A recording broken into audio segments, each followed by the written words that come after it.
Hello student, how are you? Student, 11th class का हम लोग दो टॉपिक दो लेक्चर में डिस्कस किए हैं। पहला जो आप देखेंगे, लेखांकन क्यों करना चाहिए, कॉमर्स क्यों पढ़ना चाहिए, इसके बारे में हम उसमें एक डेमो करके बताए हैं कि किसी भी बिजनेस का जब हम प्रारंभ करते हैं कोई भी बिजनेस, तो उस बिजनेस का जो परिणाम होता है लाभ हानि के रूप में, जो वर्ष के अंत में अगर जानकारी प्राप्त करना है तो इसके कारण भी लेखांकन किया जाता है। किसी भी व्यापार का लाभ हानि की गणना करने की कोई भी ऐसी दूसरी पद्धति नहीं है जिसके अंतर्गत लाभ हानि का ज्ञान हो सके। चाहे वो रिलायंस इंडस्ट्रीज हो, चाहे देश का अकाउंट हो, चाहे राज्य का अकाउंट हो, करोड़ों अरबों रुपया देश में खर्च हो रहे हैं, वहाँ भी अकाउंट होता है, वहाँ भी अकाउंटेंट होते हैं, वहाँ तो चार्टर्ड अकाउंटेंट लोग होते हैं। तो हम लोग वहीं पढ़ रहे हैं कि कैसे हम लोग किसी देश का, राज्य का, कंपनी का हिसाब किताब रख सकते हैं, इसका एक टेक्निक पढ़ रहे हैं। ये लोग मेडिकल करते हैं तो वही लोग डॉक्टर बनते हैं, वही लोग ऑपरेशन कर सकते हैं, वही लोग मेडिसिन प्रिस्क्राइब करते हैं। उसी तरह स्टूडेंट, हम कॉमर्स पढ़ेंगे तो अकाउंट जब पढ़ेंगे तो हम लोग ही अकाउंट कैसे रखा जाएगा, कैसे लाभ हानि की गणना होगी, कंपनियों में कैसे करोड़ों अरबों रुपए के हिसाब किताब को नियंत्रित करेंगे, और हम लोग वर्ष के अंत में लाभ हानि की गणना भी कैसे होगी, इसके बारे में भी हम लोग ज्ञान प्राप्त करेंगे।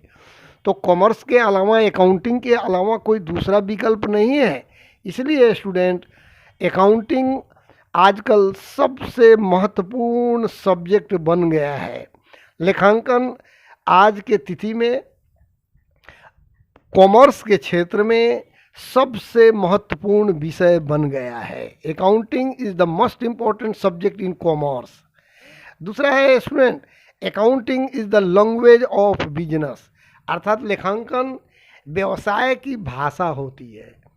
भाषा से हमारा मतलब किसी भी अभिव्यक्ति को के लिए शब्दों की ज़रूरत होती है, किसी भी बातों की अभिव्यक्ति के लिए एक भाषा की ज़रूरत होती है। तो व्यवसाय अपनी बातों को, व्यवसाय में क्या है, व्यवसाय लाभ में है, हानि में है, जैसे व्यवसाय रूपी जो बॉडी है, जो शरीर है, वो अपनी बीमारी को जैसे शरीर कैसे बताएगा, जांच वाँच होगा तो बताएगा, शरीर तो बोलेगा नहीं। इसीलिए भगवान ने एक हम लोगों को लैंग्वेज के द्वारा बताने के लिए मुंह दे दिया है। अब ऐसे ही व्यवसाय के पास तो अब मुंह है नहीं, वो जीवित प्राणी तो है नहीं। व्यवसाय तो एक अमूर्त, स्थिर, अदृश्य और स्थिर दिखाई देती हुई एक मूर्ति की तरह व्यवसाय होता है, फैक्ट्री होता है। तो मूर्ति तो कभी बोलती नहीं है, उसी तरह कोई फैक्ट्री तो बोलेगी नहीं, लेकिन उसको लेखांकन की भाषा मिली हुई है, लेखांकन की जुबान मिली हुई है। उसी द्वारा अपनी बातों को वो बताता है कि देखो भाई मालिक, देखो भाई सरकार, हमारे पास ये संपत्ति है, हमारा बैंक में इतना है, हमारे हाथ में कैश रखा हुआ है, हमारे पास इतनी कर्जे हैं, हमारे पास इतनी संपत्तियां हैं, मेरी इतनी व्यापार में पूंजी है, इतनी का माल, इतने का माल है, इतना लेना है, देना है। और साथ ही साथ वर्ष के अंत में लाभ हानि का भी वो पता चल जाता है, क्योंकि अकाउंटिंग एक ऐसा भाषा है जिससे व्यापार की सभी बातों को हम जान लेते हैं। इसी अकाउंटिंग को पढ़ रहे हैं स्टूडेंट। ये बहुत रोचक सब्जेक्ट है, बहुत ही समझ में आने लायक सब्जेक्ट है। कहीं भी कोई इसमें मायूसी नहीं आएगी। हम इसको बहुत ही इजी बनाकर पढ़ाते हैं, आप ध्यान दीजिएगा स्टूडेंट। अब चूंकि अकाउंटिंग एक प्रोसेस है, प्रोसेस का मतलब हर काम में प्रोसेस होता है, प्रक्रिया होती है। अरे खाना बनाना है, सब्जी बनाना है, मकान बनाना है, घर बना, कुछ भी अगर कोई भी काम करना है तो प्रोसेस तो आप जानते हो, हर काम में प्रोसेस है। हर चीज़, कई चीज़ मिला के बनता है, सब्जियां भी बनेगी तो प्रोसेस में। है। ऐसा तो है नहीं जो एक बार सब्जी पकी हुई मिल जाती है, खा लेते हैं, टेस्टी लगता है। तो कई मसाले, कई टेक्निक, बहुत सारे मिला के तब लास्ट में सब्जी का टेस्ट हमें मिलता है, हम संतुष्ट होते हैं। लेखांकन भी वैसे ही होता है, अकाउंटिंग भी। जी जैसे एक बच्चा से जवान बन जाता है, एडल्ट बन जाता है, फिर बूढ़ा बन जाता है, उसी तरह स्टूडेंट, तो इसमें समय लगता है ना, उसी तरह अकाउंटिंग वर्ष भर का होता है, हर वर्ष का अकाउंट किया जाता है। तो जैसे शुरू में कुछ करेंगे, वर्ष भर करते करते करते करते धीरे धीरे करते करते वर्ष के अंत में रिजल्ट निकाल दिया जाएगा कि भाई इस व्यापार में ये लाभ हुआ, ये हानि हुई, ये संपत्ति है, ये लेना है, देना है, इत्यादि सारी बातों को। ऐसे ही वर्ष भर, जैसे किसी स्टूडेंट का किसी कॉलेज में, किसी स्कूल में, किसी क्लास में नाम लिखाया, पढ़ते गया, लास्ट में परीक्षा हुई, रिजल्ट आया, पास हो गया, टॉप हो गया, या जो भी हुआ, अब फिर दूसरे क्लास में वही काम करते करते जाएगा, तो साल के अंत में ही तो रिजल्ट पता चलेगा। उसी तरह अकाउंटिंग वर्ष भर होगा, अब वर्ष के अंत में रिजल्ट निकाल दिया जाएगा। तो लेकिन वर्ष भर बहुत काम करना पड़ेगा, इसीलिए उसको प्रोसेस कहते हैं। और काम क्या करना पड़ेगा? IMRCSIC, इसको देखो, टर्म को समझो, एब्रिविएशन। आई का मतलब हो गया आइडेंटिफाइंग, एम का मतलब मेजरिंग, आर का मतलब रिकॉर्डिंग, सी का मतलब क्लासीफाइंग, एस का मतलब समराइजिंग, आई का मतलब इंटरप्रेटिंग, सी का मतलब कम्युनिकेटिंग।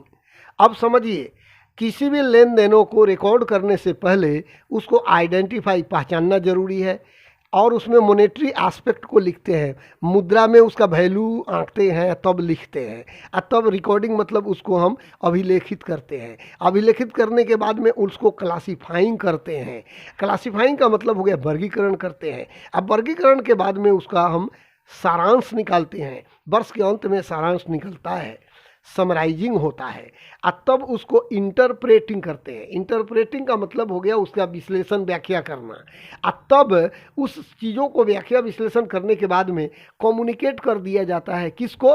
कम्युनिकेट का मतलब हो गया सारी लेखांकन के क्रियाओं को करने के बाद, रिजल्ट निकालने के बाद, उसको विश्लेषित करने के बाद अकाउंटेंट द्वारा उसको हैंड ओवर कर दिया जाता है मालिक को। मालिक के पास चला जाता है, कम्युनिकेशन मालिक के पास हुआ, मैनेजर के पास हुआ, बैंक के पास हुआ, गवर्नमेंट को ही चली जाती है, पब्लिक भी जानकारी करता है, एम्प्लॉय भी जानकारी करता है। अकाउंटिंग का ये सब लोग उपयोगकर्ता कहलाते हैं, प्रयोगकर्ता कहलाते हैं। इन्हीं को अकाउंट की ज़रूरत होती है, इन लोगों को अकाउंट बना के दे दिया जाता है। ठीक है स्टूडेंट। अब देखिए, रिकॉर्डिंग ऑफ काम हम सबसे पहले सीखेंगे। देखो, आई और एम का कोई मतलब नहीं। आई का मतलब पहचानना, एम का मतलब मेजरिंग करना, मतलब उसको मापन करना। तो ये कोई मतलब नहीं रखेगा। हाँ, लेन देन होगा, उसमें मुद्रा होगा तो लिखेंगे, मुद्रा नहीं होगा नहीं लिखेंगे।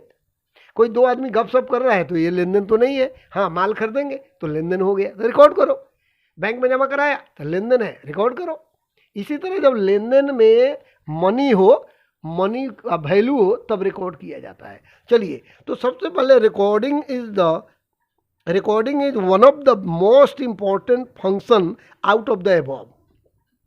जितने भी हम IMRCSIC जो लिखे हैं ना, उसमें से सबसे पहला काम हम लोग जो सीखेंगे, स्टूडेंट 11th के स्टूडेंट हैं आप लोग, इसमें जो सबसे पहले सीखेंगे वो रिकॉर्डिंग सीखेंगे। रिकॉर्डिंग का मतलब कैसे हम किसी लेन देन को लिखें, कैसे रिकॉर्ड करें, कहाँ से प्रारंभ करें, कैसे स्टार्ट करें। तो पहले रिकॉर्डिंग सीखना है। जैसे बच्चों को पढ़ाई सिखाने से पहले हाथ पकड़ पकड़ करके उसके ABC 1 2 3 लिखाना पड़ता है, आपको याद होगा। उसी तरह स्टूडेंट, आपका वही स्टेज है। आप अभी रिकॉर्डिंग कैसे करेंगे, लेन देनों को लिखेंगे कैसे, ये हम सिखाने जा रहे हैं। यह एक पहला चैप्टर आपका होगा, रिकॉर्डिंग कैसे करेंगे, लिखेंगे कैसे। तो how to record any business transaction on daily basis. Student, recording daily basis होगा, रोज रोज के आधार पर होगा। तो रिकॉर्डिंग को ही हम जर्नल कहते हैं। इसमें 2 चैप्टर है, एक जर्नल का है, एक सब्सिडियरी बुक्स का चैप्टर है, सहायक भैया। अभी हम जर्नल, रिकॉर्डिंग को ही हम जर्नल कहेंगे। तो अब सबसे पहले जर्नल हम लोग सीखेंगे। इसमें रूल्स ऑफ जर्नल से संबंधित दूसरे टॉपिक में जर्नल कैसे बनाया जाएगा, अर्थात हम रिकॉर्डिंग कैसे करेंगे।